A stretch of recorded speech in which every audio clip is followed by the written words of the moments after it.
Boa noite, vamos iniciar então mais um miudinho, mais um estudo minucioso do Evangelho. Hoje a gente está fazendo um episódio para lá de especial, um episódio que eu já prometo que vou fazê-lo, prometo para mim mesmo que vou fazê-lo há muito tempo. É um compromisso que eu tinha comigo mesmo, né? Estudei bastante para poder fazê-lo. Já tem algum tempo que eu estou estudando sobre esse conteúdo. E é um esforço, assim, de realmente conectar os fios entre teoria e prática. Entre tudo aquilo que é teologia profunda, né? Teologia e espiritualidade profunda que a gente tem estudado nos últimos tempos, né? Os últimos anos aqui no canal, mas também com a prática genuína do que vem a ser evangelho, entre irmãos de outras terras, para usar uma expressão xaveriana, né? Eu criei um título para o estudo de hoje, né, que é Somos Um.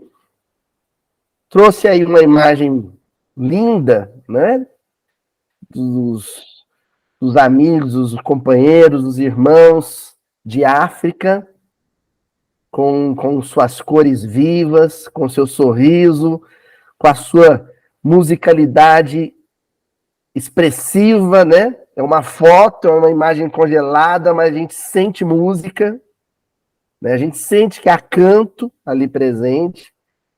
Enfim, hoje eu vou deixar que a África, as tradições da África, a ancestralidade da África nos tragam noções elevadas sobre o conceito de unidade.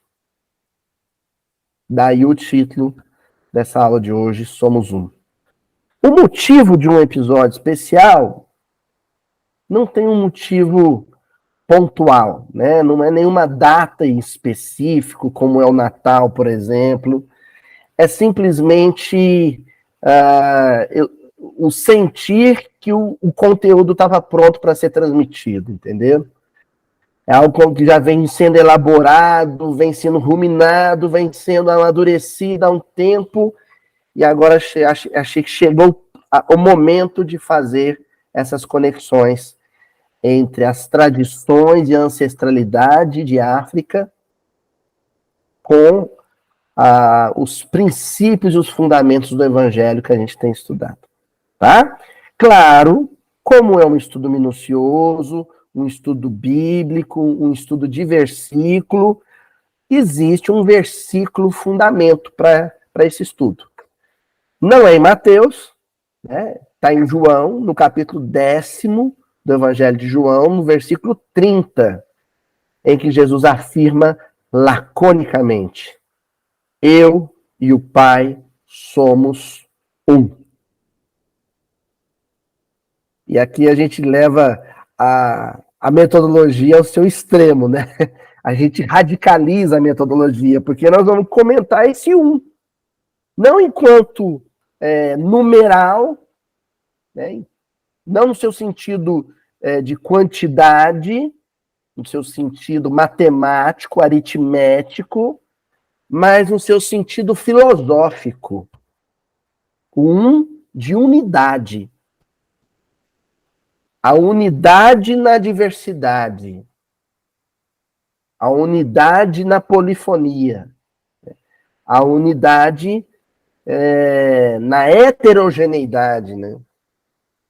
É aquela unidade que vem da reunião dos diferentes, da reunião do diverso. E só há uma circunstância em que as diferenças se tornam unidade.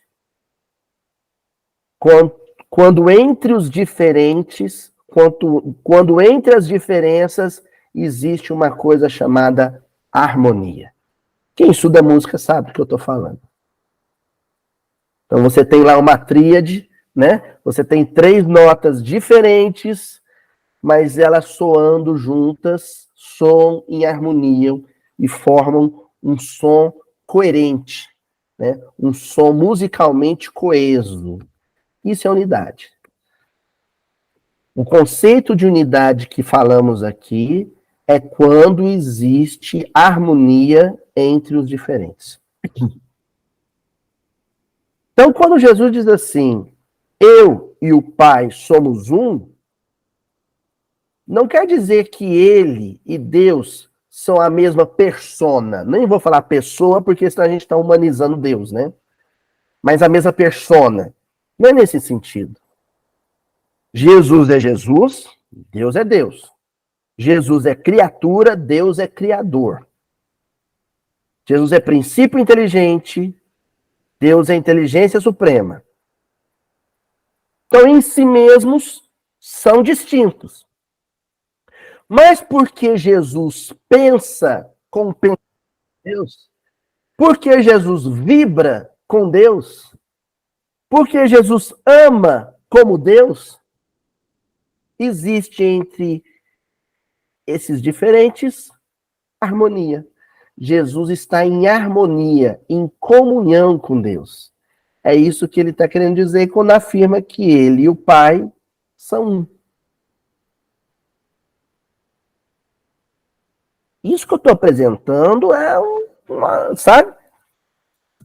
É uma introdução. É uma intro. Nós vamos hoje pegar isso e aprofundar. Vamos ver até onde o fôlego psíquico nos permite o aprofundamento. E a ferramenta instrumental para esse aprofundamento vão ser as heranças da ancestralidade africana. Vocês vão ver até onde a gente pode chegar com os recursos espirituais que a ancestralidade africana nos legou. Tá bom? Vou começar então falando sobre a importância desse legado, né? A importância da África. A África e as suas culturas, no plural, a África e as suas tradições, no plural, fazem parte de um projeto espiritual magnânimo, gigantesco. Um projeto espiritual de grande magnitude, chamado Brasil. Quando aquele tripé civilizatório que a sociologia brasileira no início do século estudou superficialmente, né?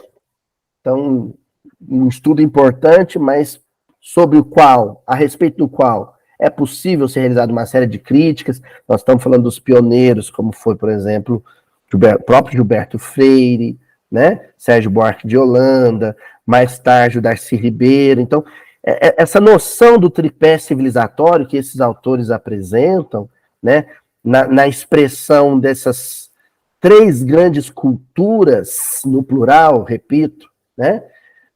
Ibérica, na figura dos portugueses, de indígenas espalhados por todo o território que hoje a gente chama de Brasil, e africanas, né, espalhadas também por todo o território que a gente chama hoje de África, continente africano, a reunião desses três blocos civilizatórios, né, eles têm uma imagem, uma estampa sociológica, mas por detrás dessa estampa sociológica existem raízes espirituais que nós ainda não desconfiamos. Ou melhor, desconfiamos, mas não conhecemos em profundidade. O mote para a gente começar a pensar isso está lá no livro Brasil, Coração do Mundo, Pátria do Evangelho.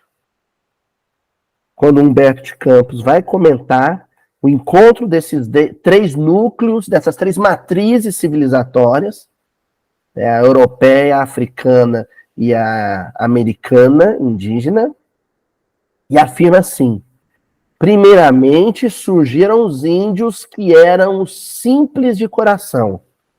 Em segundo lugar, chegavam os sedentos da justiça divina. E mais tarde viriam os escravos como a expressão dos humildes e dos aflitos, para a formação da alma coletiva de um povo bem-aventurado por sua mansidão e fraternidade. Então, vamos entender esse texto, porque esse texto, se ele não for entendido bem, ele permite uma série de equívocos interpretativos. Primeiro, quando Humberto Campos situa a presença no parágrafo das três matrizes civilizatórias, ele vai fazendo isso numa sequência meio cronológica, né? Quando ele fala primeiro os índios, segundo os portugueses e, por último, os africanos. No sentido de que ele situa o território brasileiro como o núcleo geográfico onde esses encontros aconteceriam. A presença primeira é a indígena, sem sombra de dúvidas. Ah, mas já se falou sobre fenícios que por aqui passaram, nós não vamos trabalhar com isso. O território era povoado por inúmeras, centenas, milhares, né, de almas nativas, né, brasileiras no seu sentido etnográfico, né, que eram os povos ameríndios, ou os povos nativos aqui, os chamados de índios, né. Depois chega o português como invasor mesmo, ele é um invasor, ele é movido por interesses de natureza material, financeira, comercial, mercantil, maquiada, camuflada por objetivos catequéticos, e por último o africano, e aí vem a nota de Humberto Campos, que aqui chega já na condição de escravo. Então não é que o africano vem para o Brasil e aqui ele se torna escravo, ele já chega na condição de escravo, né? E daí Humberto Campos acrescentar um adjetivo na hora de falar da expressividade desses povos africanos que aqui chegam, né? Humildes e aflitos. Humildes, porque eles detêm uma perspectiva de vida em comum, uma visão de vida comunitária que é pautada na noção exata de quem se é e de quem se é para o outro. E humildade é isso.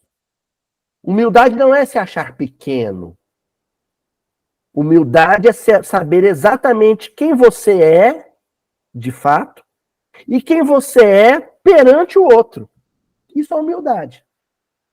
As culturas que chegam no território brasileiro, já em 1532, na condição de escravizados, nos porões dos navios chamados de tondeiros, né? Ou negreiros, eles aqui chegam e trazem consigo, no seu temperamento, na sua maneira de existir e de coexistir, uma tecnologia social, uma técnica de viver em sociedade, que se baseia num conhecimento preciso de quem você é e de quem você é perante o outro. Isso é ser humilde. Por isso, Humberto Campos usa esse adjetivo.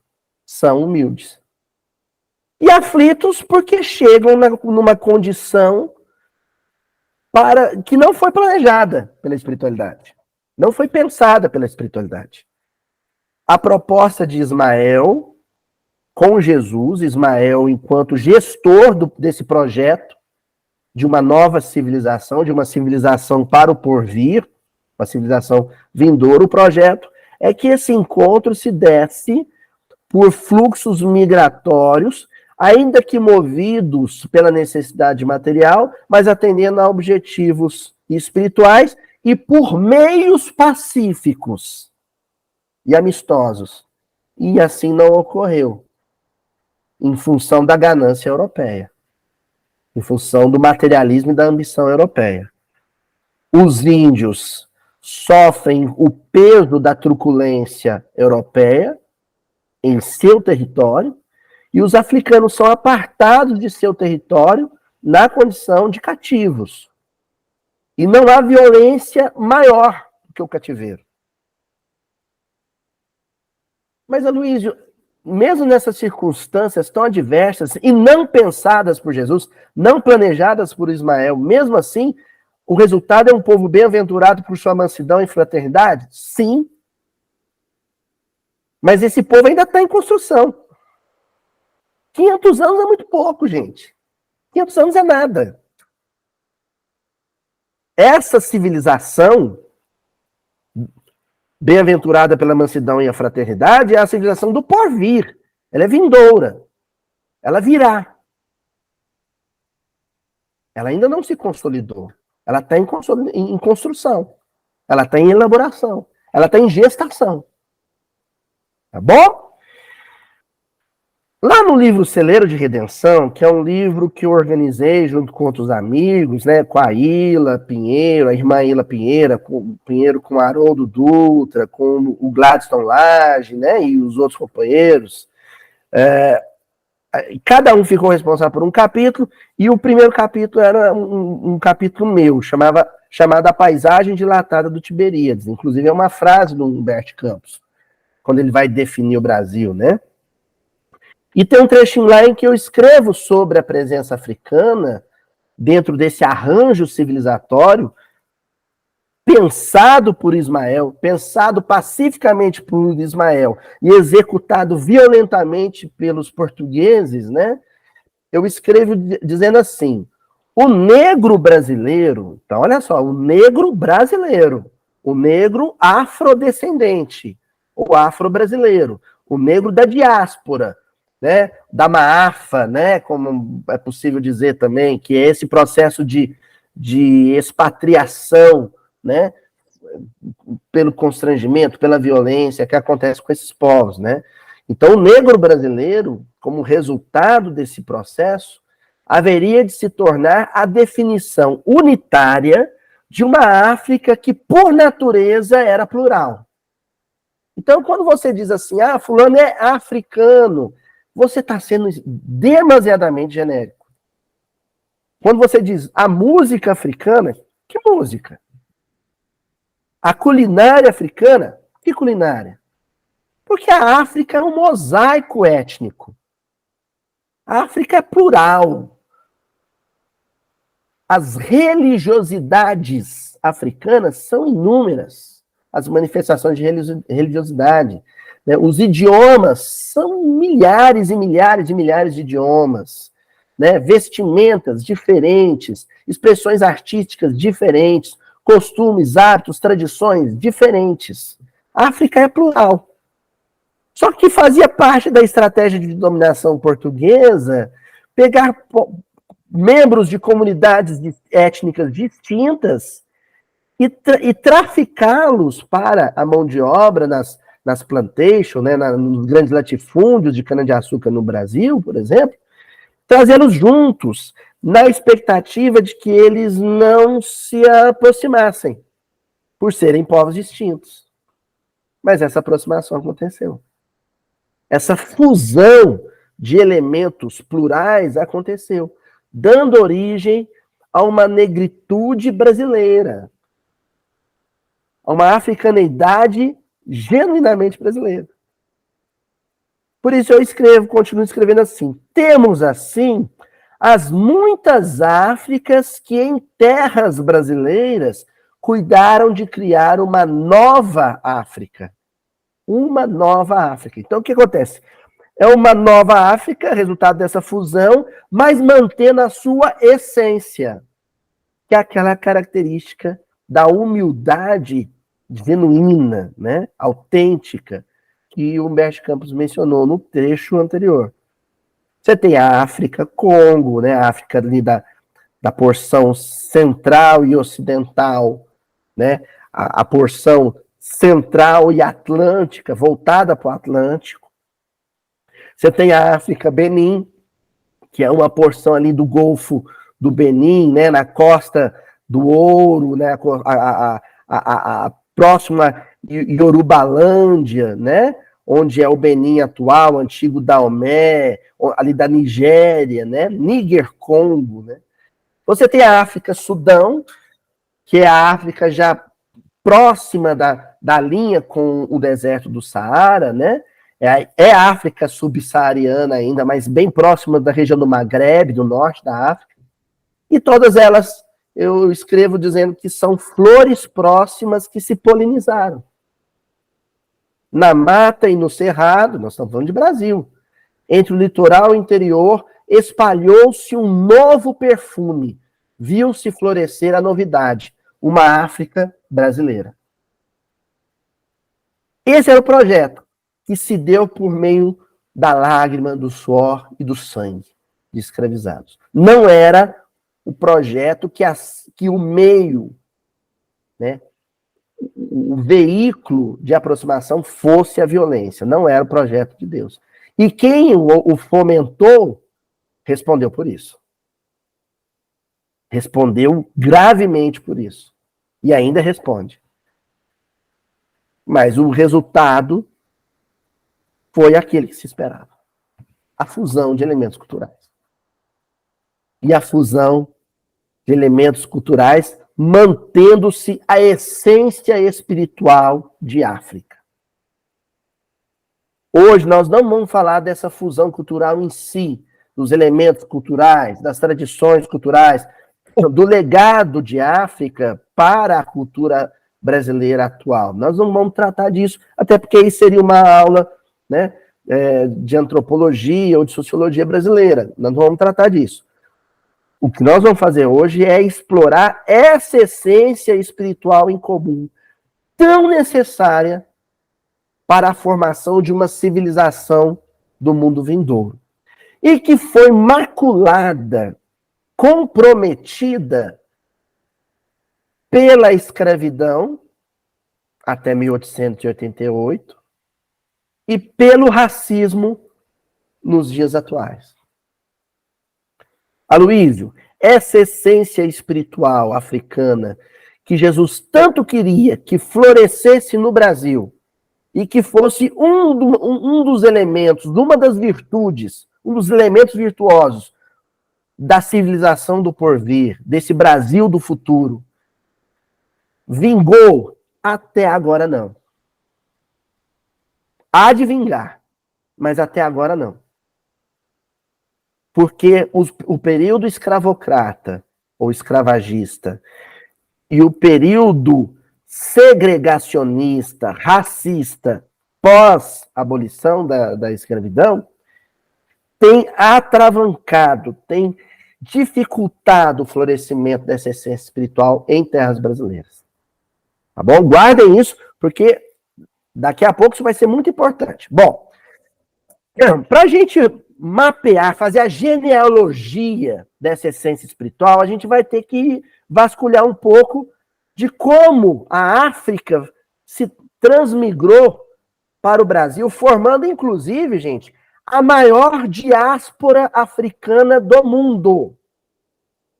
O Brasil é a maior população, é claro que nós não estamos falando, né, em termos percentuais, mas de número absoluto em si, né, a maior população negra fora da África, ou afrodescendente fora da África. Aliás, eu acho que em termos de né, densidade demográfica, o Brasil no mundo só perde para a Nigéria. Então, fora da África, o Brasil é uma África, fora da África, né?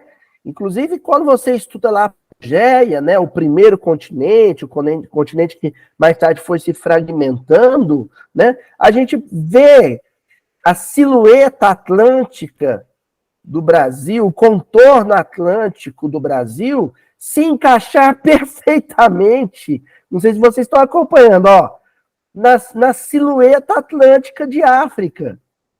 O Brasil era encaixadinho aqui, né, com a Costa do Marfim, a Costa do Ouro, né, a região do Benin. Era encaixadinho. pertencia à África mesmo. Bom, vamos ver quais grupos étnicos foram majoritários, ou qual grupo étnico foi majoritário nesse processo de transmigração populacional forçada pela escravidão, né? Para a gente perceber qual grupo étnico vai ser o mais responsável, né, por essa transmissão de essência espiritual. Então, você tem vindo do Maghreb, do norte da África, né, um percentual muito pequeno de escravos, em torno de 1%, possivelmente nós estamos falando dos chamados malês, né, que aqui no Brasil vão ser chamados de malês, lá da famosa revolta dos malês e coisa e tal. Nós vamos ter uma parte da África Ocidental, da região da cidade do Daomé, do Ifé, né, do reino de Oiô, onde hoje fica Nigéria, onde hoje fica o Benin, onde hoje fica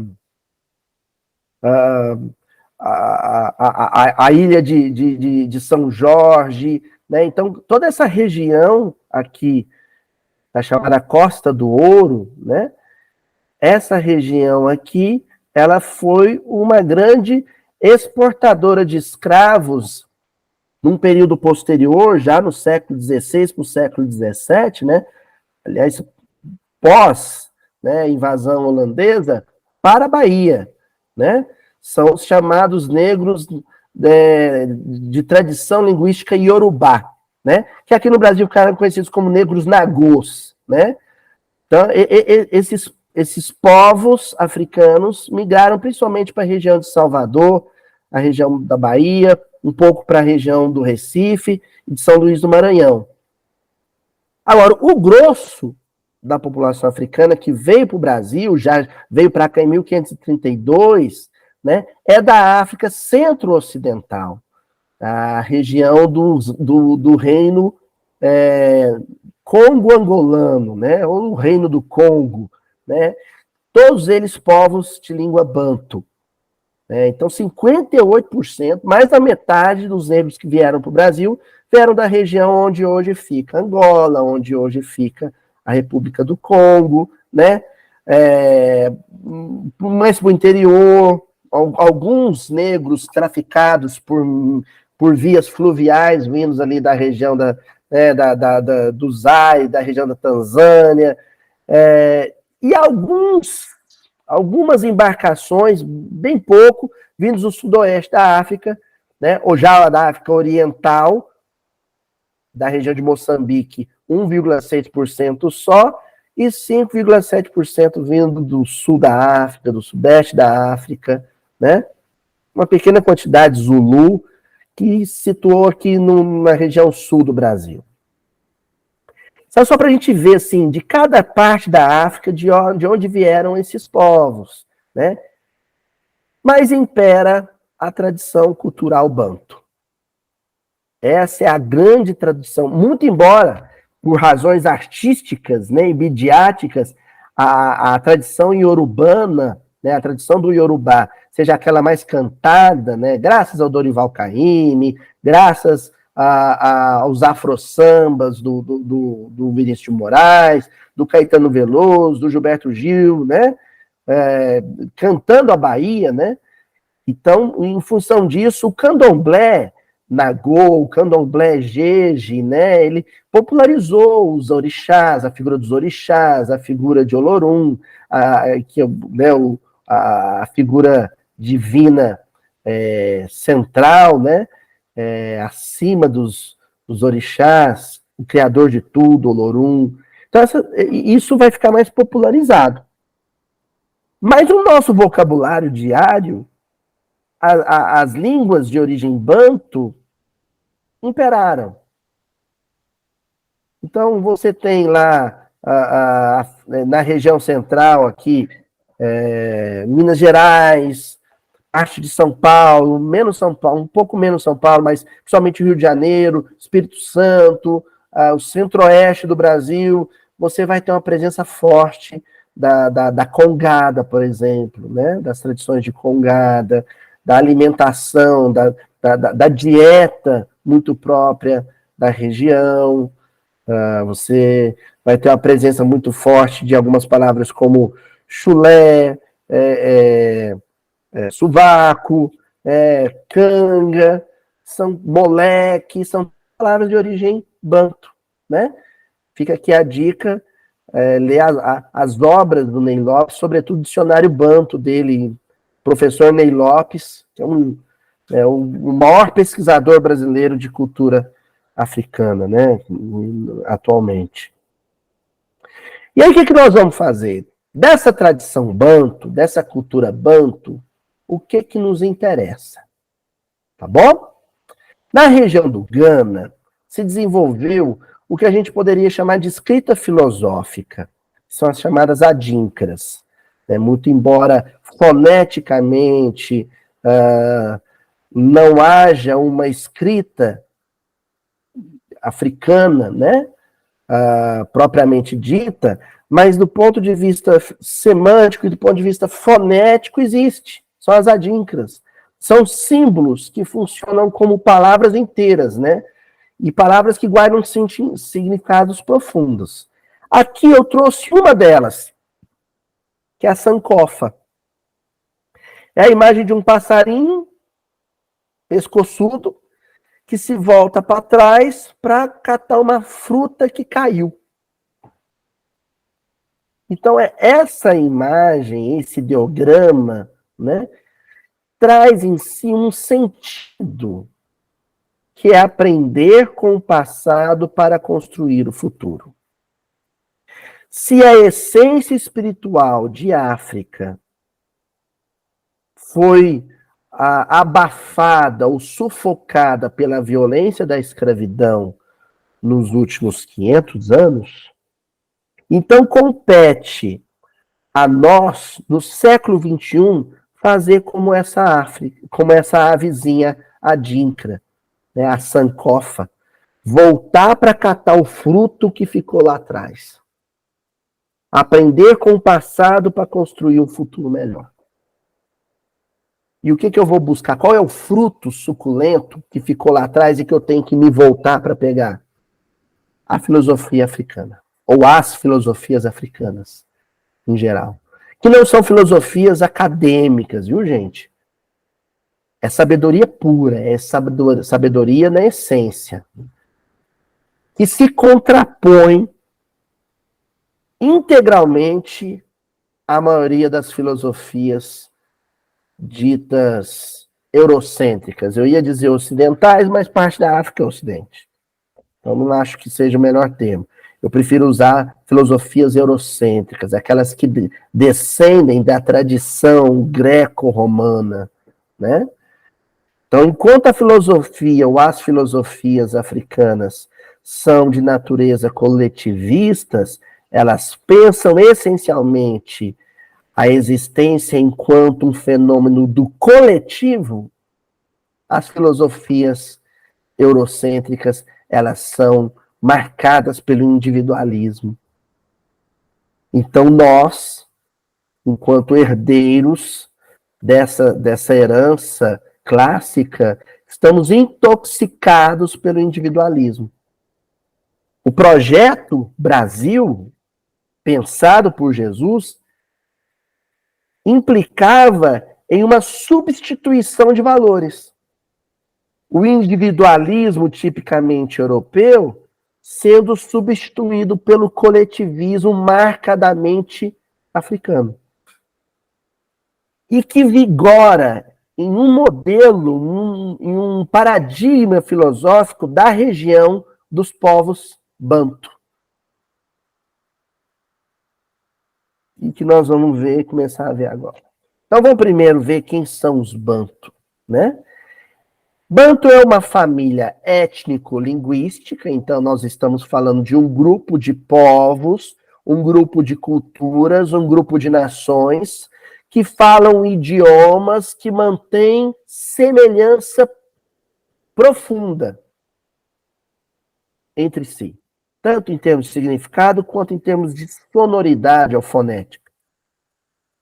Então, para a gente entender isso, quando você pensa numa família linguística, né? Você tem as línguas de origem latina, o espanhol, o italiano, o português, né? A última flor do Lácio, né?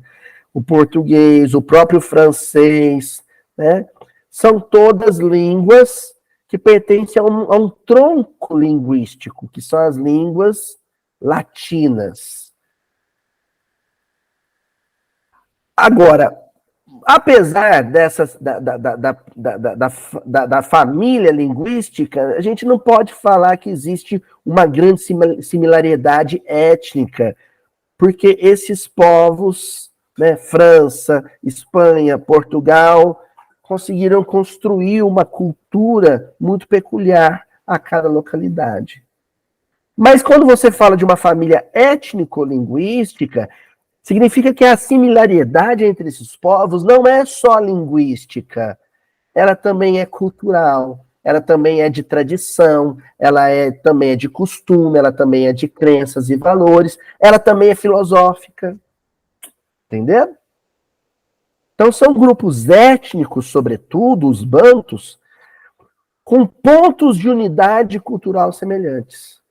E é muita gente, e são muitos povos, envolvendo muita gente, né? São mais de 2.000 povos diferentes. Essa região laranjadinha aqui, ó. Né? Então, se a gente subdividir a África em grupos linguísticos, né? Olha só, gente. Você vai ter né? Nessa parte azul, né? Afroasiáticas, né?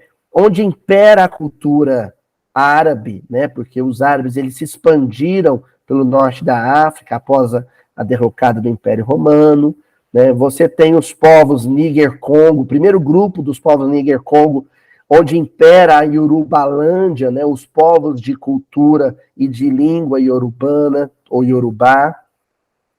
Você tem mais ao sul um bolsão cultural dos Joissan, né? Você tem em Madagascar, onde impera já a cultura austronésia, né? De influência até da Índia e da Oceania, né? Dos povos árabes. E você tem nessa grande região aqui que a gente pintou de laranjado, as nações bantu, né? Lingala, Congo, Kikongo também, Swali, Cheuá, Shona, Soto, Xhosa, os Africans, né? Os Zulus, todos eles de natureza cultural bantu. Esse povo aqui vai importar muito para a gente, porque foram os povos que mais mandaram descendentes para o Brasil. E mandaram junto com esses descendentes a sua filosofia de vida, né? Sobretudo aqueles que vieram da região do Reino do Congo, viu, gente? Que fica aqui nessa parte da África centro-ocidental, né? Aqui fica uma dica de estudo, né? O principal historiador dessa região é o Patrício Batsikama. Tem uma obra dele muito importante que se chama As Origens do Reino Congo, segundo a tradição oral. Lembrando que são povos ágrafos, mas que mantinham um modo de vida muito sofisticado. Foi um reino muito poderoso, que se expandiu por toda essa parte central da África, chegando até Moçambique, né? Até a região dos Grandes Lagos da África, né? Ali no Malawi. Então, é nessa região que vai imperar a chamada filosofia Bakongo, né? Bakongo ou Kikongo é uma das variedades das línguas bantu. E junto com ela, com essa variação linguística, também todo um modo de vida, uma filosofia de vida. Gente, para quem ainda não ficou claro onde eu quero chegar com isso, eu vou tentar resumir agora, no meio da aula, para não correr o risco de eu avançar e alguém ficar para trás no raciocínio. Se desenvolveu nessa região do Reino do Congo, na porção central do continente africano, dentre os povos que falavam línguas que formam o tronco linguístico bantu, se desenvolveu ali uma filosofia, uma maneira de pensar, de refletir, de enxergar e definir a vida muito particular, muito peculiar. Que eu não sei se eu poderia dizer assim, mas que parece ter chamado a atenção da alta espiritualidade que governa o planeta Terra. Os espíritos que reencarnaram sucessivas vezes dentre essas culturas, dentre esses povos, e que tinham no seu psiquismo consolidado essa filosofia de vida, seriam úteis, digo mais, seriam necessários para o projeto civilizatório que Jesus pretendia desenvolver no Brasil. O plano era: vamos migrar encarnados dessas regiões para o Brasil e depois reencarnar como filhos desses imigrantes, espíritos que tenham essa filosofia consolidada no seu psiquismo, para que em solo brasileiro eles consigam fazer florescer, junto aos seus descendentes, um modo de vida que se pareça com aquele que eles haviam vivenciado em África. Entendeu agora? Aloysio, por que nós estamos no ano 2023 e esse modo de vida você afirmou que não foi consolidado? Porque a maneira como esses povos migraram para o Brasil, a maneira truculenta, violenta, hostil, áspera, sanguinária, como eles migraram para o Brasil, deixou máculas, chagas, feridas espirituais muito profundas nesses espíritos, a ponto de corromper, a ponto de ferir esse modo de vida, a ponto de deixar o desenvolvimento desse modo de vida no Brasil prejudicado. Tá certo? Aloysio, e como é esse modo de vida? O que tem de especial nessa filosofia Bakongo, da região do Reino do Congo? O que ela tem de especial? Vamos lá.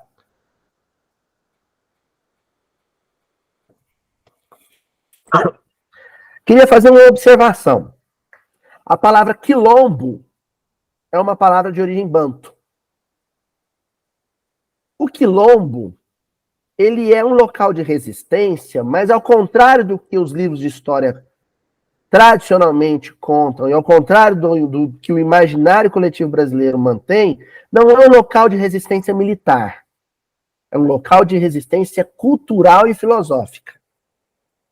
Quando os negros conseguiam se escapar do cativeiro, nas grandes fazendas, nos grandes engenhos, e se refugiavam em regiões do interior do Brasil, justamente porque não tinham como retornar para a África. E ali se organizavam em comunidades, em mocambos. Esses negros reproduziam ali a tecnologia social, a filosofia Bakongo, que haviam aprendido com seus pais e com seus avós e com seus bisavós que vieram de África. O quilombo era um núcleo de resistência cultural. É onde as pessoas insistiam em viver de uma maneira coletivista num território que pertencia militarmente, politicamente, a uma cultura individualista. Entendeu? A hostilidade e a violência com que a coroa portuguesa buscava destruir, aniquilar um quilombo, não era no objetivo só de aniquilar estruturas físicas, cabanas, paliçadas, muralhas, não. A ideia era destruir um modo de vida, uma maneira de viver, uma maneira de conviver, que nós vamos estudar a partir de agora. E a gente vai começar a fazer isso a partir da cosmovisão Bakongo, né?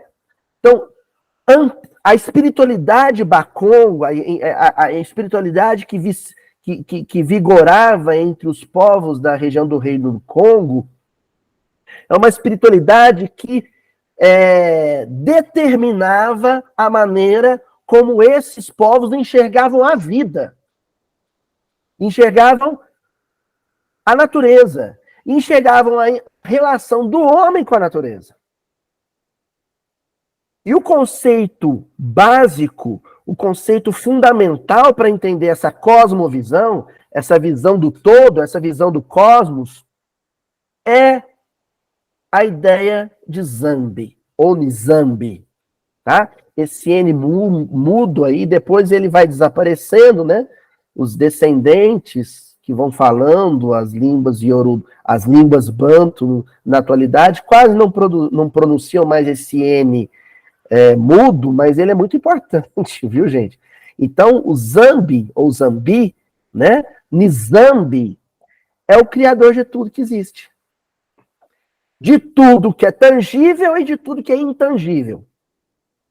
De tudo que é visível e de tudo que é invisível. De tudo que é animado e de tudo que é inanimado. Zambi, ou Zambi, ele é o criador de tudo. Aloysio, ele é Deus. Se você abrir mão da ideia eurocêntrica e demasiado humana de Deus, você pode afirmar isso. Ah, então é como se ele fosse Alá. Se você abrir mão da visão semita e demasiadamente humana de Alá, com sentimentos humanos, todos, aí sim você pode pensar em Zambi como Alá. Tudo bem. Uma outra definição de Zambi, ou Nizambi, a gente encontraria no Livro dos Espíritos, na questão número 1. Nizambi é a inteligência suprema, a causa primária de todas as coisas. De tudo que você pode tocar e de tudo que você não pode tocar, de tudo que você pode ver e de tudo que você não pode ver. De tudo que tem vida e de tudo que não tem vida. Zambi criou tudo.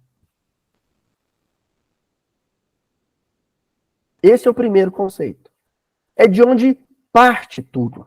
Agora, a sofisticalidade do conceito está no fato de que essa cosmovisão não humaniza Zambi. Eles sequer chamam ele de pai de tudo, porque eles temem que haja uma distorção que houve no cristianismo quando Jesus diz pai. Que é você transformar Deus num patriarca, chefe tribal, ou num monarca europeu, né, de barbas grisalhas, cabelos grisalhos, e você fica aquela visão masculina de Deus. Zambi não é masculino, não é feminino, porque ele tá fora da criação. Ele é criador. É ele, é ela. O pronome não importa. Mas ele criou tudo. Zambi criou tudo. Como, Aloysio? Os detalhes disso, nenhum banto vai estar preocupado em definir. Nenhuma pessoa de comunidade banto, nenhuma na África, nunca se preocupou em definir como. Porque isso não nos diz respeito. Eles não estão intoxicados com o veneno do intelectualismo. Então isso não importa. O que importa é a essência do conceito. Só o que você pode afirmar é que Zambi Vive. Se ele vive, ele respira.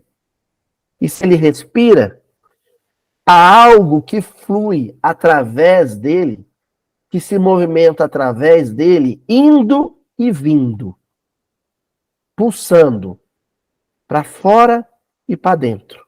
Um hálito, uma respiração, um sopro,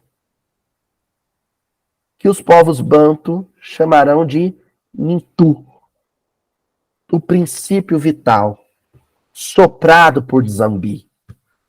Tudo que há no mundo, no universo, é manifestação dessa energia vital.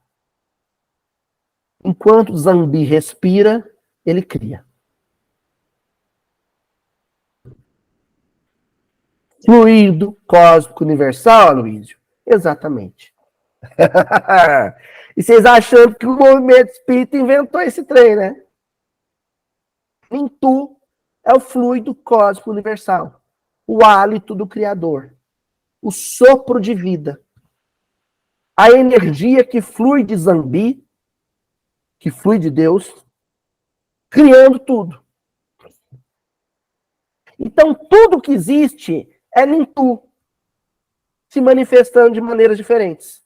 De maneira sólida, de maneira gasosa, de maneira líquida, de maneira energética, fluida, de maneira humana, de maneira inumana, de maneira mineral, de maneira vegetal, de maneira animal. Tudo é Nintu se manifestando.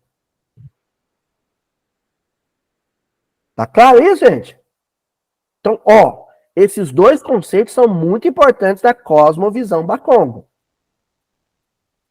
Esses dois conceitos, gente, atravessaram o Atlântico como bagagem, única bagagem dos povos bantu que aqui chegaram na condição de escravos. Aqui, e aqui. Na cabeça e no coração. No cérebro e no coração. A ideia de Zambi, a ideia de Nintu, isso viajou com esses povos. E depois disso reencarnou no Brasil, através dos descendentes. Vou dizer mais, hein? A possível facilidade que muitos espíritas têm para entender a noção de Deus e a noção de fluido cósmico universal presente na obra kardeciana descende das suas experiências pretéritas em comunidades africanas ou afrodescendentes. Fica fácil entender. Se você já reencarnou no Reino do Congo, depois você reencarna como afrodescendente no Brasil, e você aprende essas noções no candomblé de Angola, por exemplo, quando o livro dos Espíritos cai na sua mão, você reconhece. Aqui, questão número 1. Que é Deus? Inteligência suprema, causa primária de todas as coisas. Zambi. Isso eu já conheço. Isso explica por que o Brasil, mais do que qualquer país do mundo, assimilou com tanta facilidade o espiritismo. Porque tinha 500 anos de experiência, aos trancos e barrancos, debaixo de muita chibata, afrodescendente aqui. Vamos avançar. Bom, já que a gente tem um conceito de Nintu, então a gente vai entender agora quando Nintu se individualiza. Quando o hálito do Criador, o sopro do Criador, se torna unitário, se torna individual, se torna persona, manifestação individualizada do Nintu. Dotada não só de vitalidade, mas também de emotividade e também de racionalidade, ambas a serem desenvolvidas sobre a regência de um livre-arbítrio, da capacidade de decidir, da capacidade de escolher. Qual é o nome disso? Muntu equivale àquilo que nós chamamos de humanidade, o ser humano. O Muntu é o ser humano. É o homem.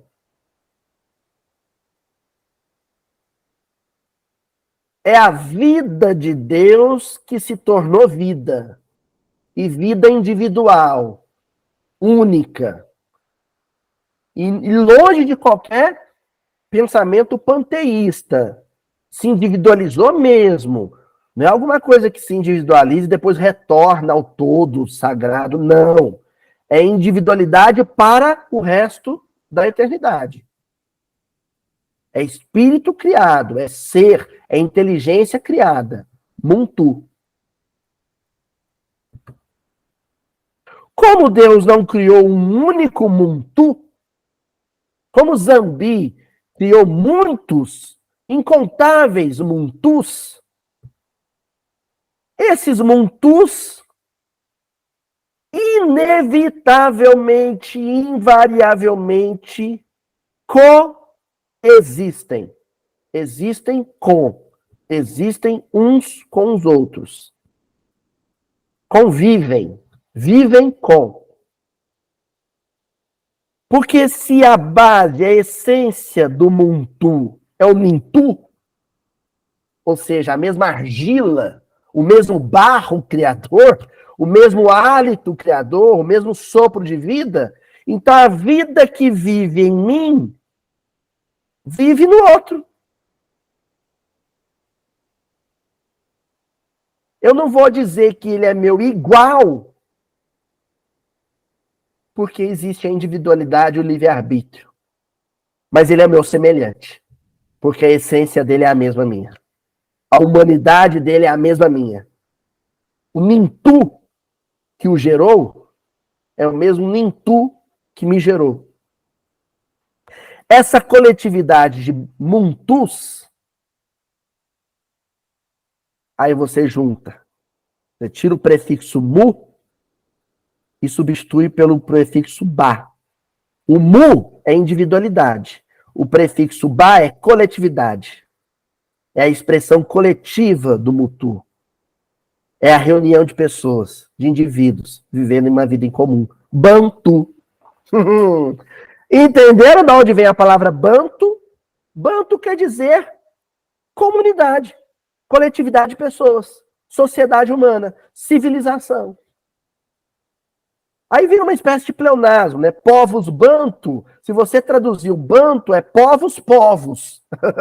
Nação bantu é nação. Bantu quer dizer povos, nação, civilização, reunião de muitos muntus, reunião de muitas pessoas, de muitas individualidades, formando um todo coletivo, um grupamento, uma reunião de pessoas. Bantu. Aqui a gente pode parar e definir assim. Quem são os povos bantu? São os povos que guardam entre si, mais do que uma similaridade linguística, mais do que uma familiaridade linguística, uma semelhança filosófica no seu viver. Todos eles compartilham uma mesma cosmovisão que floresceu, brotou lá na região do Reino do Congo, entre os Bakongos.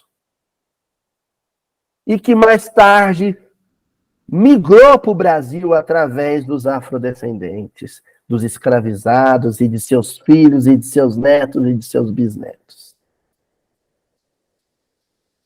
E aí chegamos no conceito que hoje está na moda, né? Tem até sistema operacional chamado Ubuntu. Então, Ubuntu é uma palavra que deriva de Nintu e de Bantu. Então, se você for buscar as raízes de Ubuntu, é Nintu, que é o hálito do Criador, Bantu, que é a reunião dos Muntus, das coletividades. Mas, Aloysio, o que é Ubuntu em si? Essa palavra que circula aí na mídia, tem música Ubuntu, filme Ubuntu, livro Ubuntu. Agora está na moda. Postagens no Facebook e no Instagram. Você sabe o que é Ubuntu?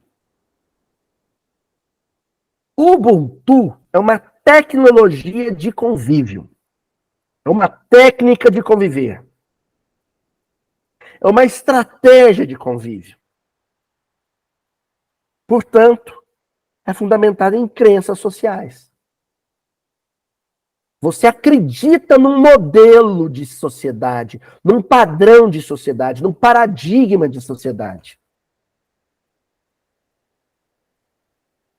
Numa sociedade que só vai ser Ubuntu se entre os indivíduos, entre os mutuns, houver uma racionalidade compartilhada, comum. E que racionalidade compartilhada é essa? De que nós vivemos dentro de uma teia ecossistêmica. Ora, eu sou uma individualidade, um muntu, que compartilho com outro a mesma origem divina, a mesma origem criadora, Zambi.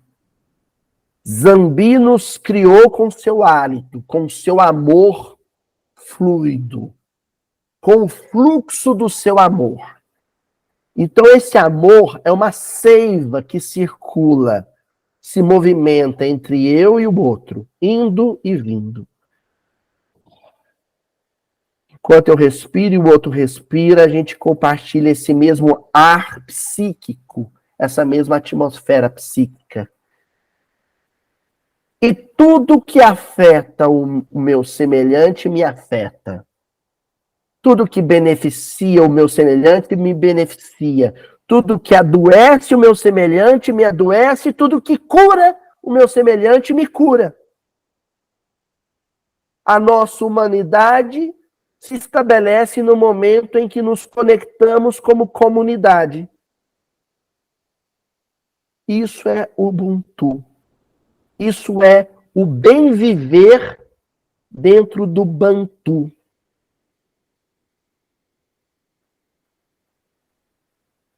Aí circula por aí, pelas internets da vida, uma história que ninguém sabe a origem dela, ninguém sabe quem foi o primeiro a contar, ninguém sabe se aconteceu de fato, só se sabe uma coisa, ela dá conta do conceito. Que história é essa, Luiz? É a história de que um pesquisador, um etnógrafo, um antropólogo europeu chegou em uma dessas tribos Bantu da África Centro-Ocidental e quis fazer um experimento sociológico com um grupo de crianças, vamos imaginar, Bakongos, ou Denguelas, não sei, ou Cheuas. Pegou um grupo de crianças dessa tribo, pegou uma fruta muito suculenta, levou até um toco de uma árvore, uma haste qualquer, pôs a fruta muito suculenta lá, afastou esse grupo de crianças, umas 10 crianças, dessa fruta, uma boa distância, e disse para elas assim: quando eu disser já, vocês vão sair correndo, e o primeiro que alcançar a fruta vai ser o dono da fruta, vai poder comê-la. As crianças se prepararam para a corrida, para a disputa, e ele disse já! Na hora que ele disse já, as 10 crianças deram os braços umas para as outras, se aproximaram, ficaram bem coladinhas umas às outras e foram caminhando juntas, passo a passo. Um passo na frente da outra. Juntas.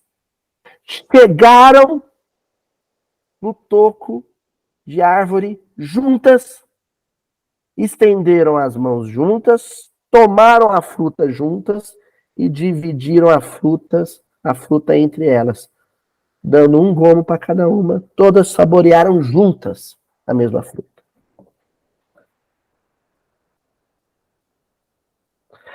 Ele ficou tão surpreso com aquela maneira de enxergar o processo.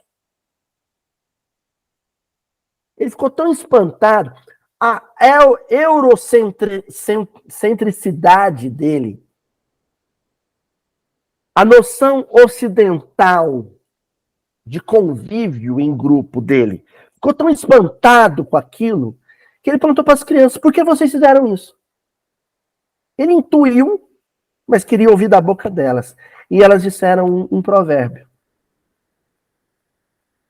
que circula por meio dos griots, dos contadores de história, dos sábios anciãos contadores de história. Elas disseram assim: eu sou porque nós somos. Ubuntu. Somos mutuns, somos individualidades, mas juntas formamos um Bantu. E em Bantu só existe paz, harmonia, felicidade, se o Bantu for regido por uma filosofia de vida chamada Ubuntu. Eu sou, eu existo, porque os outros existem. Se eu sofrer, os outros sofrem. Se eu ficar sem e um só conseguir, esse que conseguiu não vai ter paz, não vai ter felicidade perene. Isso é a cosmovisão Bakongo. Pois bem, ainda fazendo parte dessa noção de vida, dessa perspectiva de viver e de conviver, né, há uma expressão entre as culturas, né, pertencentes à nação Bantu, que fala sobre fazer o sol brilhar. Porque aí a grande pergunta que fica é: ok, como é que essa perspectiva de vida se compartilhou, circulou, se difundiu de tal maneira que hoje ela é uma filosofia de vida comum de todos? E aí vem a explicação dessa mesma tradição. O Muntu que ama, o primeiro homem que amou, o primeiro homem que se ocupou com a felicidade do outro, fez o seu Mintu, a sua energia vital, brilhar. E se tornou um sol vivo.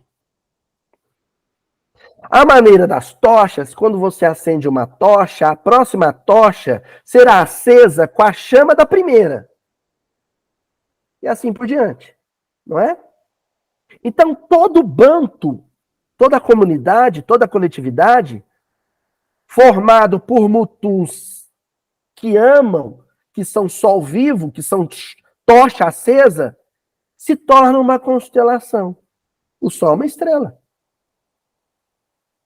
E como toda constelação, as estrelas estão cada qual no seu devido lugar, respeitando a outra e se movimentando harmoniosamente de acordo com o movimento da outra. Elas orbitam de maneira harmoniosa. Nenhuma estrela choca, nenhuma estrela tromba com uma outra estrela baratinada. Elas se movimentam de forma harmoniosa. Elas brilham, cada uma tem seu brilho, mas elas brilham juntas. O Ubuntu é a harmonia e o equilíbrio que mantém o bom funcionamento desse mecanismo, dessa engrenagem, dessa constelação. Isso é o que a gente chama de educação. Educar é quando o seu sol faz o sol do outro brilhar e ambos se tornam brilhantes e brilham de maneira que o brilho de um não incomoda e não interfere no brilho do outro. Foi assim que a filosofia se consolidou entre esses povos. Esse era um projeto inicial para o Brasil. e que há de vingar. Assim Jesus o quer. Está meio empacado. Está meio atrasado. Porque os espíritos e a tradição cultural responsável por consolidar essa perspectiva de vida no Brasil sofreu e ainda sofre muito.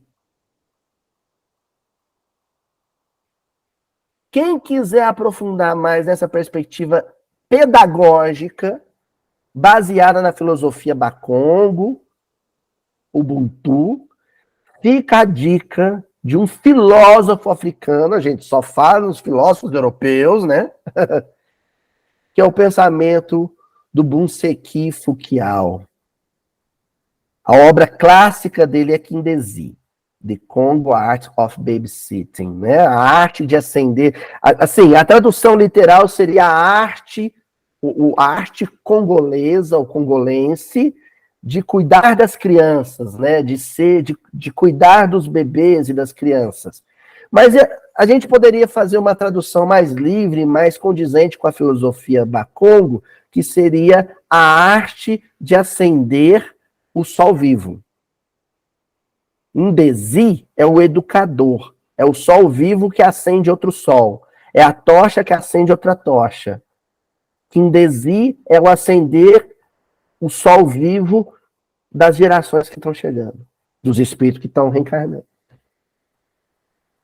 Infelizmente, nós só temos essa obra, o acesso dela nem é tão difícil, mas só temos acesso a ela em inglês.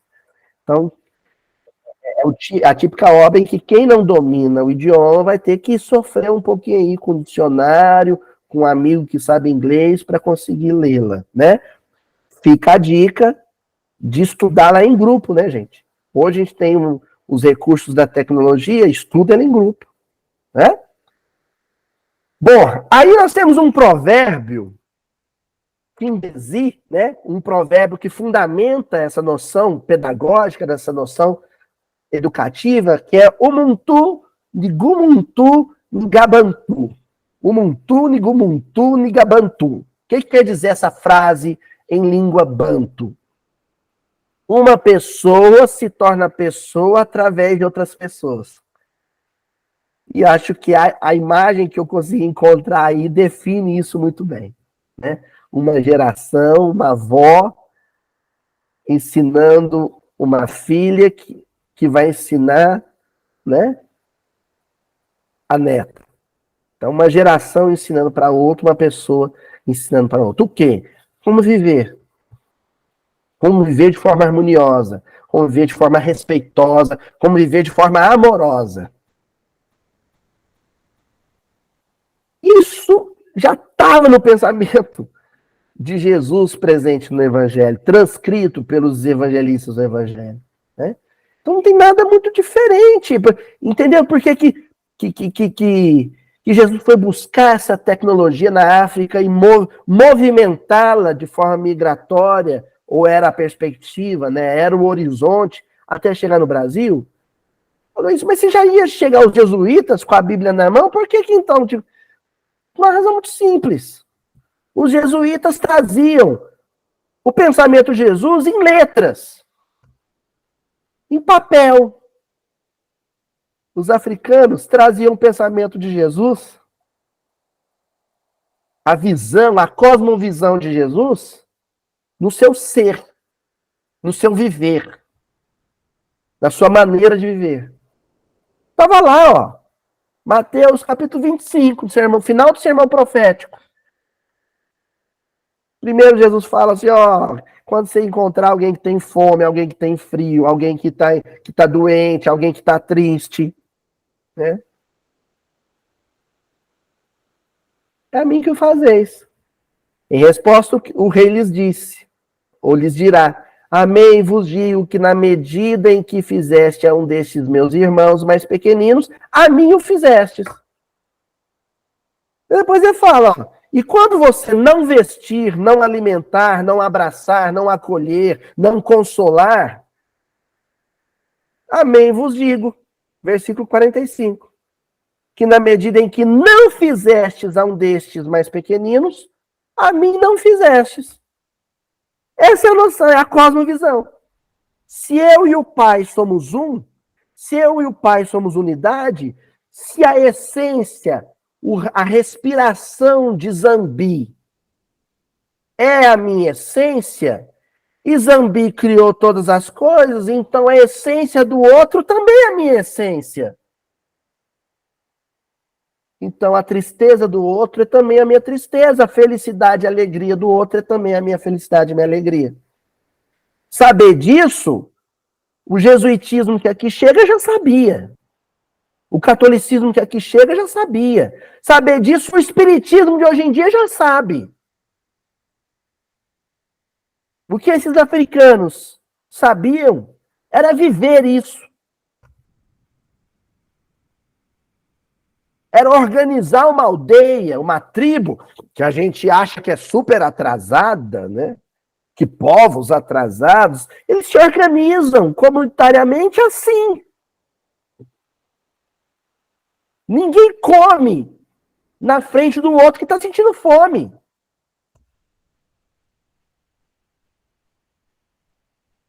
Ninguém paga R$ 3.300 no ingresso para ver o show do André Bocelli em São Paulo, no Allianz Parque, enquanto o outro não tem R$ 30 para comprar um pacote de arroz e um pacote de feijão. Essa é a diferença. Entenderam por que eu trouxe a filosofia dos povos banto para um estudo do Evangelho de Jesus? Para a gente entender que africanos não vieram para o Brasil muito a contragosto, debaixo do chibata, e Jesus vendo aquela maneira truculenta e falando para Ismael, calma que quem está fazendo isso vai responder pelo que está fazendo. Mas não chegaram aqui no Brasil, e aqui se estabeleceram, sem que estivessem envolvidos, inseridos num projeto espiritual de grande magnitude.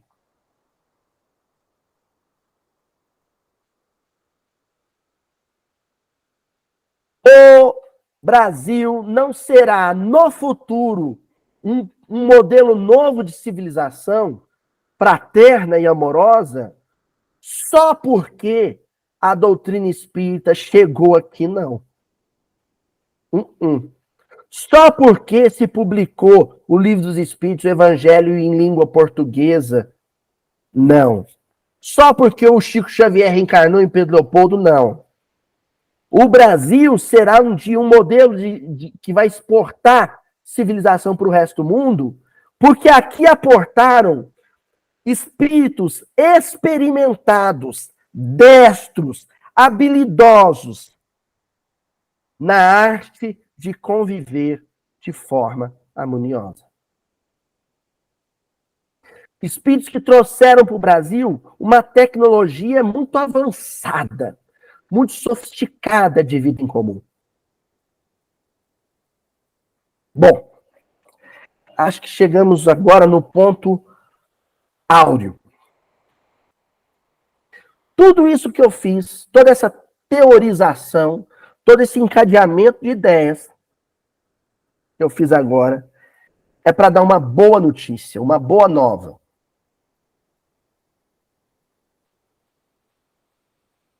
Quando eu afirmo que esse projeto de Jesus foi maculado, ferido, machucado pela escravidão e pelo racismo,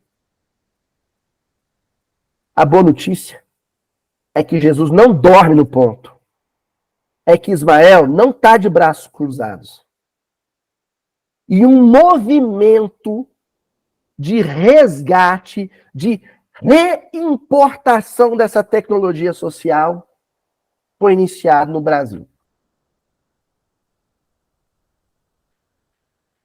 A filosofia Bakongo, a filosofia Banto, o Ubuntu está sendo reimportado para terras brasileiras através da Fraternidade Sem Fronteira. Eu desconfio desconfio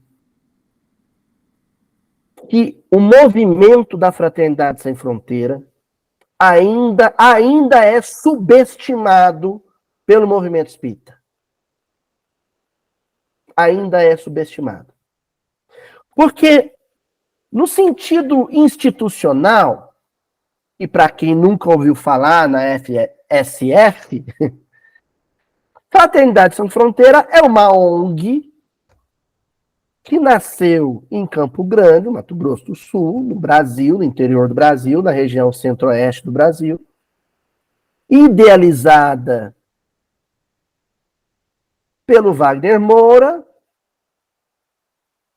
que conseguiu transformar isso numa ONG de envergadura internacional, que hoje tem projetos em vários países do mundo, mas que iniciaram suas atividades assistencialistas no interior da África. Tá, pronto. Acabou aqui, Luiz? Não, porque a Fraternidade Sem Fronteira é muito mais que isso.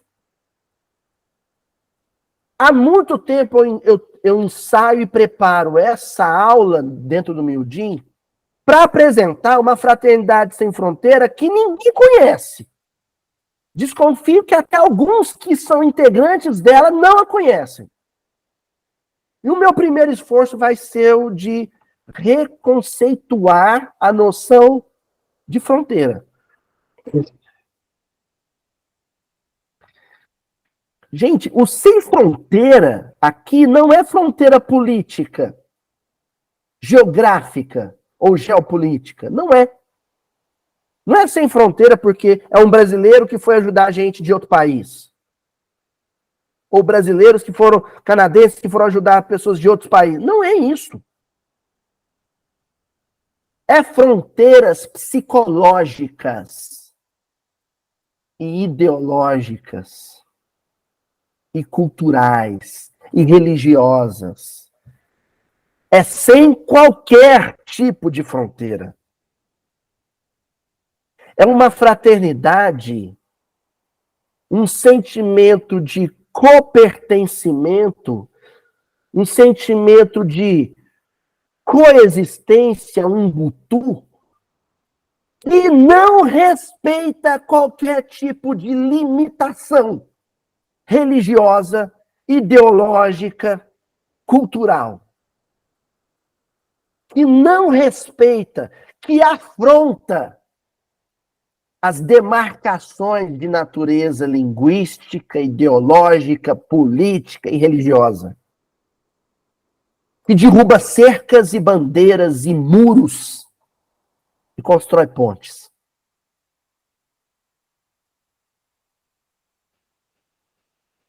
Isso é Fraternidade Sem Fronteira. A Fraternidade Sem Fronteira,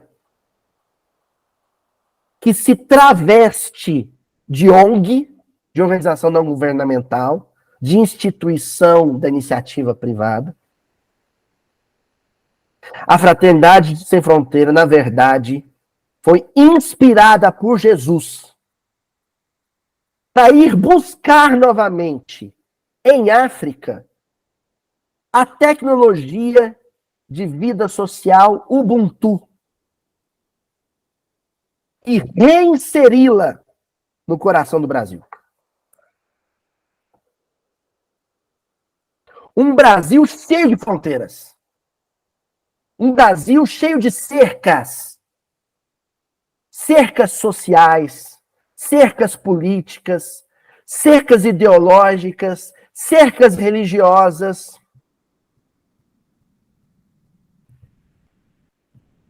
Os povos bantu que reencarnaram no Brasil retornam para suas tribos, para suas aldeias, para seus vilarinhos em Moçambique, em Malaui, em Madagascar, em Senegal, em Congo,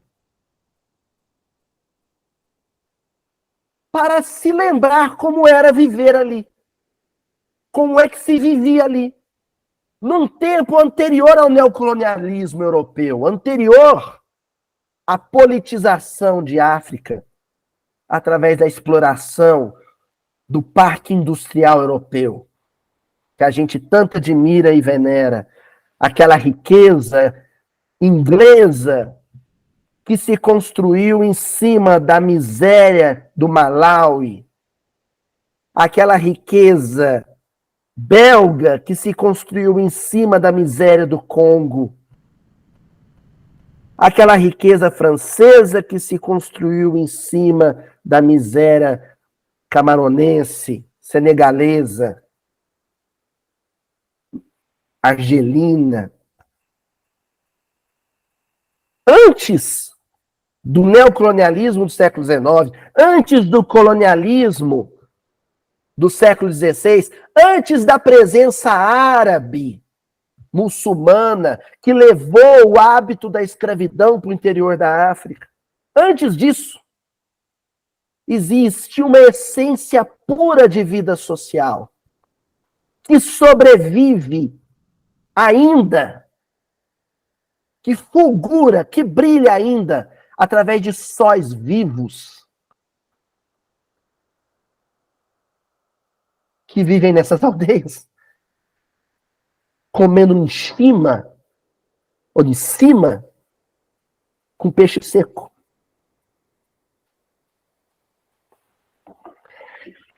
Esse movimento, Fraternidade Sem Fronteira, tem números, para um movimento tão jovem, tem números absurdos. Em tão pouco tempo, nós estamos falando de atividades em 8 países, com 74 polos de trabalho. Na África, no Brasil, no Haiti, na Venezuela. 34 mil pessoas acolhidas ao todo, entre crianças, velhos, mulheres, homens, viúvas, doentes, pessoas saudáveis, trabalhadores, desempregados, 34 mil pessoas acolhidas.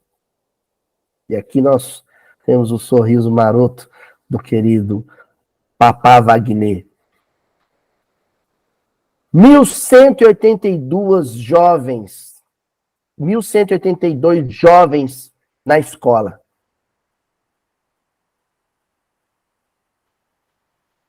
Dividindo a alegria de uma educação montessoriana. 529 mil refeições por mês. Refeição digna. Arroz, feijão, suco. A base material, a chamada sustentabilidade, é o sistema de apadrinhamento. E aqui eu queria fazer uma observação sobre o sistema de apadrinhamento.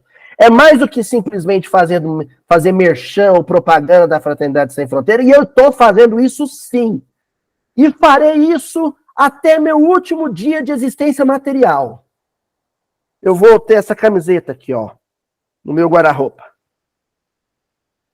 O sistema de apadrinhamento proposto pelo Wagner é aquilo que a gente chama na sociologia de transferência de renda.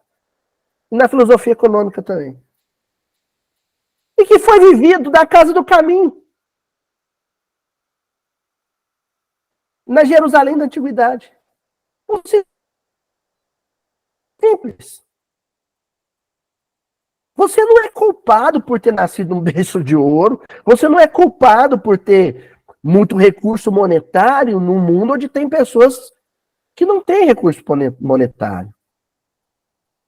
Mas você vai ser responsabilizado por cruzar os braços e permanecer numa posição de consumo deliberado que impede que a sua renda flua para o prato de uma criança faminta.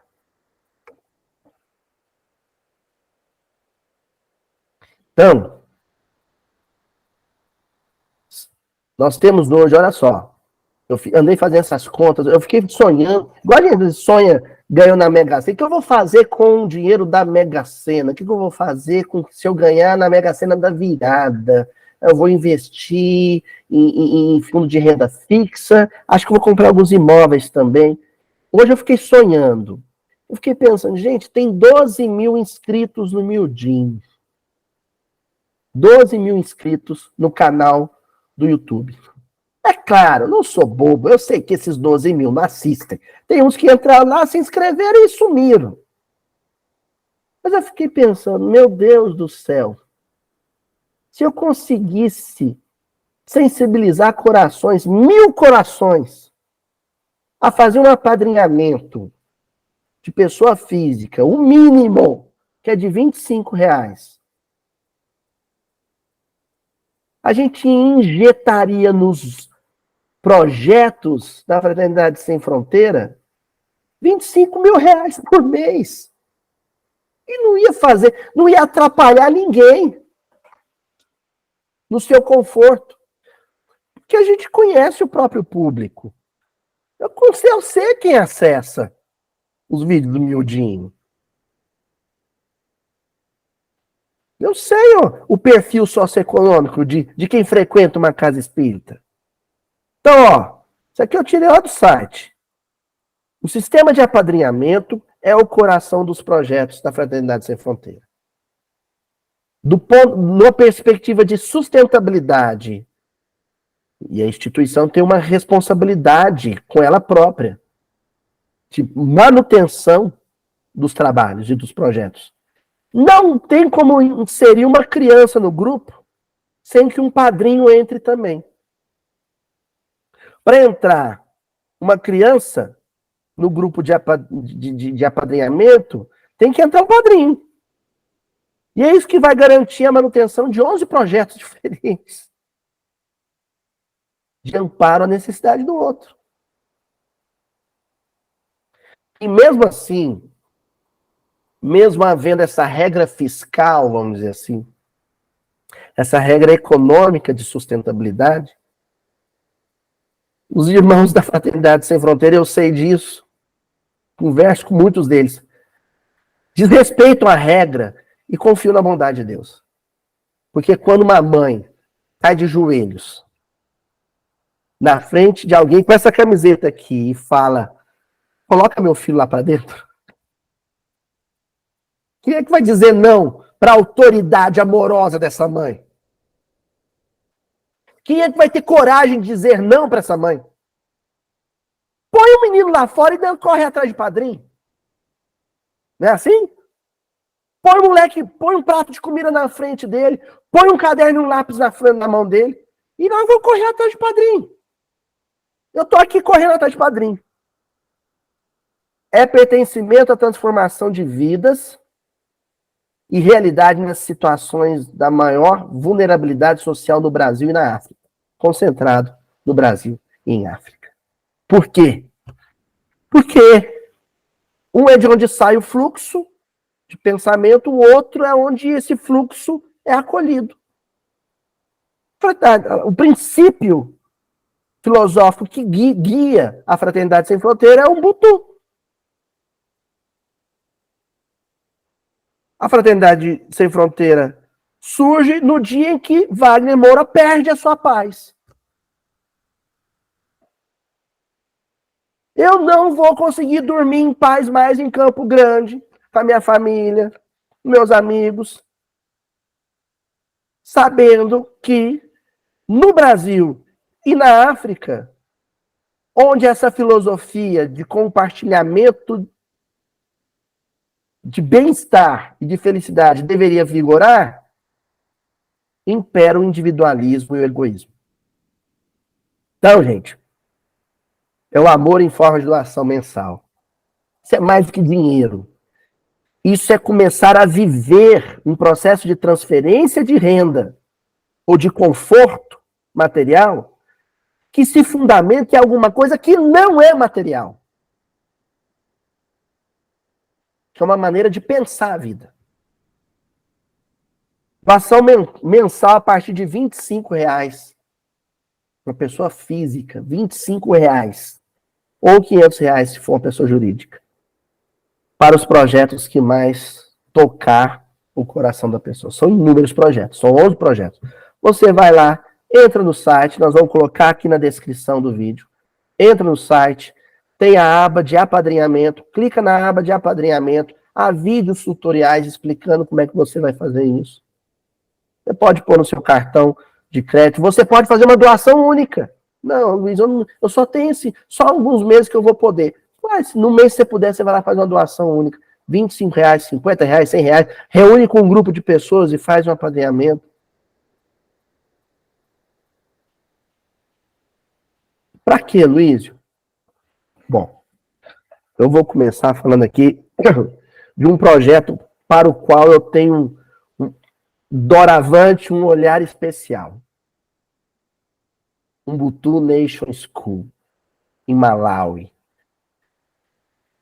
Nós estamos falando de um campo de refugiado que tem em torno de 9 mil crianças e que atualmente consegue abraçar com um uniformezinho desse, com refeição diária, com educação montessoriana de qualidade, em torno de 250, 300 crianças. Você vai manter um projeto desse. Me tornar padrinho de uma criança dessa. Com R$ 50, você alimenta e estuda uma criança dessa um mês inteiro.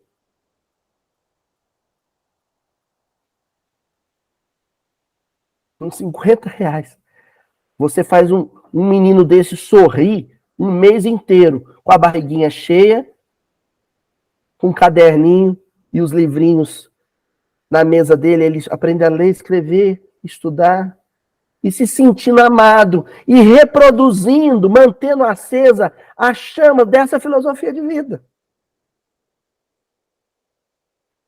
Além do projeto de apadrinhamento, existe também os projetos de caravana, e aqui a gente começa a alinhavar todos os pontos, a costurar todos os pontos de tudo que eu falei até agora aqui. Existem os projetos de caravanas, grupos de pessoas que se deslocam principalmente do Brasil, mas também de outras partes do mundo, se deslocam até a localidade, Malawi, Moçambique, Madagascar, né? Senegal, vão até a localidade, aqui no Brasil, há o projeto com epidermólise bolhosa, o projeto com as crianças com a hidrocefalia, o projeto com as crianças do interior, as famílias do interior da Bahia, o Retratos de Esperança, o projeto de acolhimento das pessoas que migraram para o Brasil, vindos da Venezuela, há inúmeros projetos. Projeto no Haiti. Então, você pode também fazer parte de uma caravana, de um grupo de pessoas que vai entrar no avião e vai baixar lá. Luiz, para quê? A grande pergunta. Se tem tanto miserável no Brasil, tanto sofrimento no Brasil, para quê? Você não vai lá para acabar com a fome da África. E você não vai lá para fazer alguma coisa que você poderia estar fazendo aqui?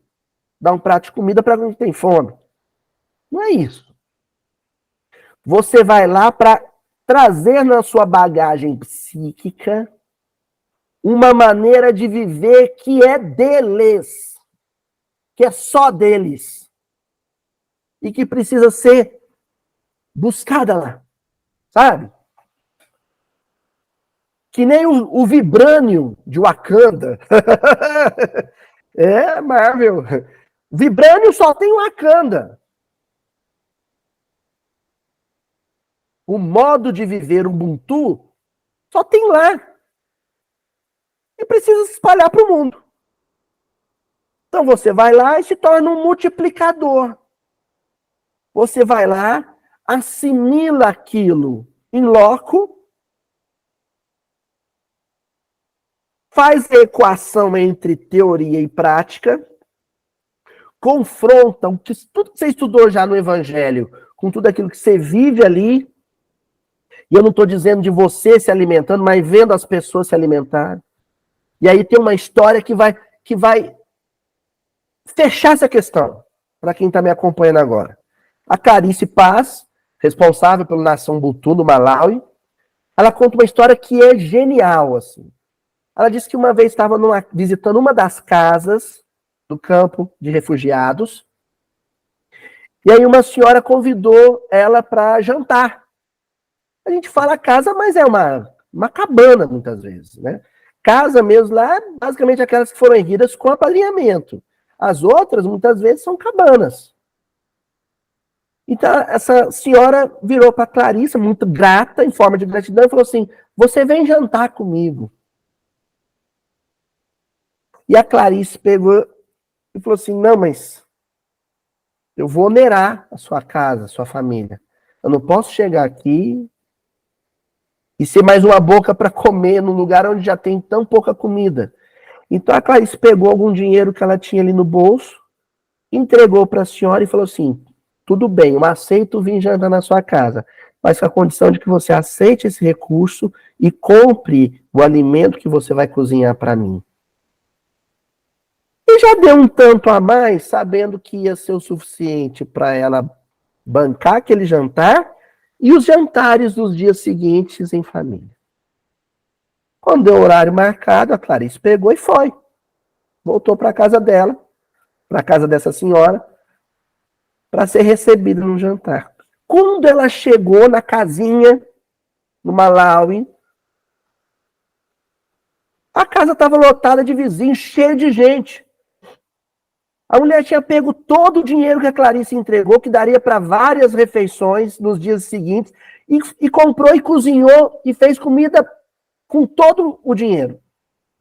E chamou os vizinhos todos. A Clarice assustou com aquilo, chamou ela no canto e falou assim: escuta, eu te dei dinheiro para você alimentar a sua família por alguns dias.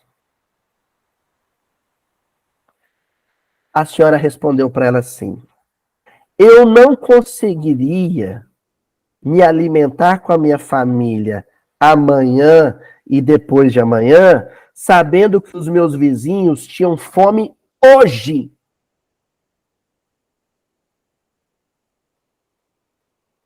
Um butu. Eu não conseguiria me alimentar amanhã e depois de manhã, sabendo que os meus vizinhos estavam com fome nessa noite. Mas, Aloysio, eu sei de histórias parecidas aqui no Brasil. Sim, porque o Brasil é um país afrodescendente.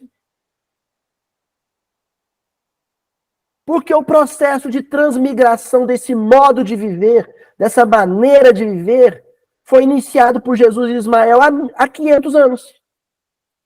Mas isso precisa ser revigorado no Brasil.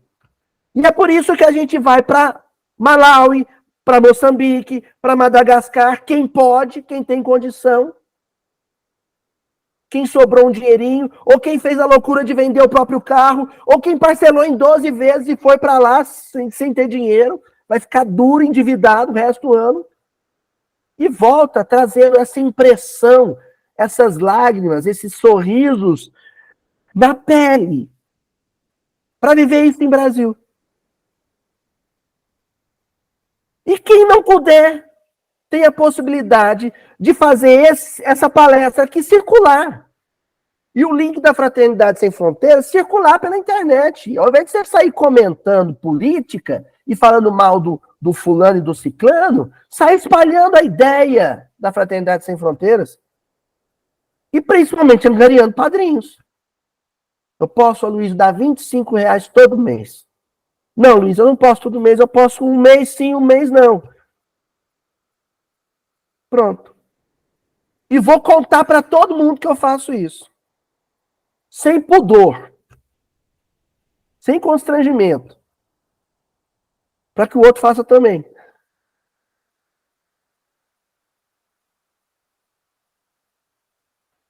Tem uma caravana, tem a caravana pedagógica, caravana da saúde, com profissionais da saúde, com profissionais da educação, mas tem uma caravana que, se não me falha a memória, posso estar enganado, o pessoal me corrija depois, se iniciou no ano passado com o nosso querido Simão Pedro de Lima, que é a caravana da espiritualidade.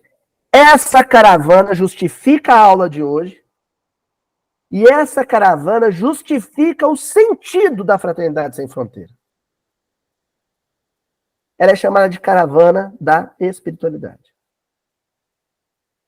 Simão Pedro de Lima foi convidado pelo Wagner, reuniu mais um grupo de amigos do Brasil, não sei se de outros países também, chamou a filha, Luísa, e baixou no Projeto Nação Ubuntu, Projeto da Fraternidade Sem Fronteira, em Malawi. Ficou lá uma semana, estudando o Evangelho com a turma, fazendo palestra, fazendo oficina de estudo, grupo de estudo, lendo textos evangélicos, lendo textos doutrinários, discutindo, refletindo, mas, sobretudo, vivendo a filosofia Ubuntu. Então, o cotidiano dessa caravana alternava visitas a lares de refugiados, auxílio na refeição das crianças na escola, auxílio com o projeto das mães do campo, mães que plantam milho para alimentar a comunidade toda, mulheres que plantam para alimentar a comunidade toda. Simão pegou na enxada, foi plantar milho. Então, alternava. O cotidiano era basicamente isso, alternava. Estudo, prática, estudo, prática, estudo, prática. Durante uma semana. E retornou para o Brasil. Essa é a caravana de espiritualidade. Que a gente faz votos que se repita, que se repita, que se repita. Porque às vezes um pequeno grupo altamente sensibilizado, altamente influenciado, altamente afetado pelo modo de vida comunitária que ele vai encontrar em África e revivendo noções desse modo de vida que estão ali no inconsciente kármico, depois vem para o Brasil e vai viver dessa maneira. E ao viver dessa maneira, pautado nesses princípios, impressiona, contagia, contamina os outros, os parentes, os vizinhos, os companheiros de casa espírita, que apesar de espíritas não viviam assim. E aos poucos, conforme era o projeto de Ismael com Jesus, a filosofia Bakongo, a filosofia Ubuntu, vai sendo reconduzida para o seio da sociedade brasileira. E o coletivismo africano vai neutralizando a ação tóxica do individualismo norte-americano, eurocêntrico, né? E nós estamos citando aqui as grandes potências do mercantilismo e do industrialismo mundial. Esse foi o projeto da Caravana da Espiritualidade, que iniciou ano passado com Simão Pedro de Lima, queridíssimo, meu professor querido Simão Pedro de Lima, e que vai ser repetido esse ano, em 2023, no Malawi, em novembro, dos dias 11 a 19 de novembro, sob a coordenação desta besta que vos fala. Tcharam! Não esperavam por essa, né? Eu vou para o Malawi, eu vou para a África e vou dizer para vocês o que Chapolin Colorado diria. Sigam-me os bons. Vou viajar de avião, com medo danado do avião. Rezem por mim. E quem quiser vir comigo, vem. Vamos ser 10, vamos ser 15, vamos ser 20, vamos ser 100, não sei. Com medo, tremendo naquela geringonça de metal que o Santos Dumont nos deixou como herança, não, né? Vou cruzar o oceano, vou descer em África e vou ficar uma semana no campo de refugiados no Malawi para viver essa experiência. E estou convidando você que assistiu esse vídeo agora e que tenha condições e que seja possível, que queira fazer uma loucura, uma irresponsabilidade financeira maravilhosa, a vir junto. Então, Caravana da Espiritualidade para o Malawi, em novembro de 2023, do dia 11 ao dia 19 de novembro, coordenada por mim. Vamos passar uma semana no Malawi, estudando o Evangelho. Eu vou preparar palestras, vou preparar textos, vou preparar trechos de obras para a gente estudar, fazer uma imersão profunda. Não é turismo. Não é turismo. Uma caravana da Fraternidade Sem Fronteira não é turismo. As condições materiais são difíceis. As condições são desafiadoras. Mas foi assim que o cristianismo nasceu. Eu queria só fazer um comentário assim sobre algumas coincidências, que eu sei não são coincidências, e que mais me sensibilizaram quando o Wagner me ligou e me fez o convite para estar coordenando essa caravana. O Malawi é um desses países que se citou na região dos lagos, dos grandes lagos africanos. O Lago Malawi é um lago de grande extensão. Você não avista a outra margem dele, inclusive a outra margem fica para o Moçambique, com outro nome, e lembra muito o Lago de Genezaré.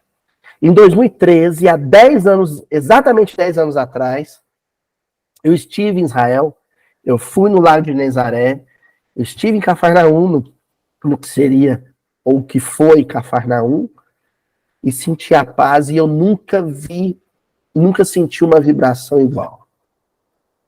O amor de Jesus ali permanece ainda.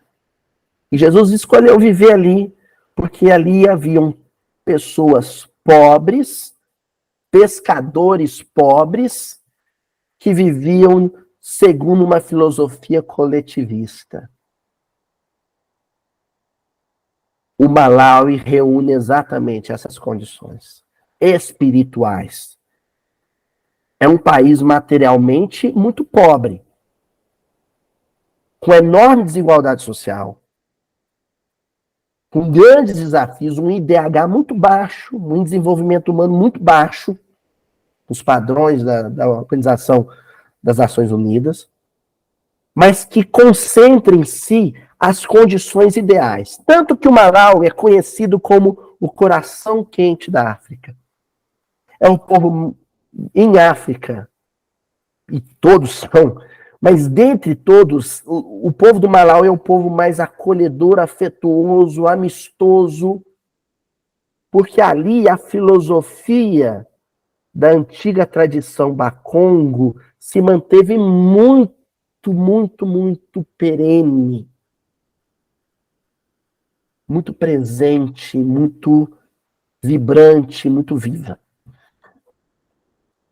Eu tô indo no Malawi para, quem sabe, reacender essa chama em mim.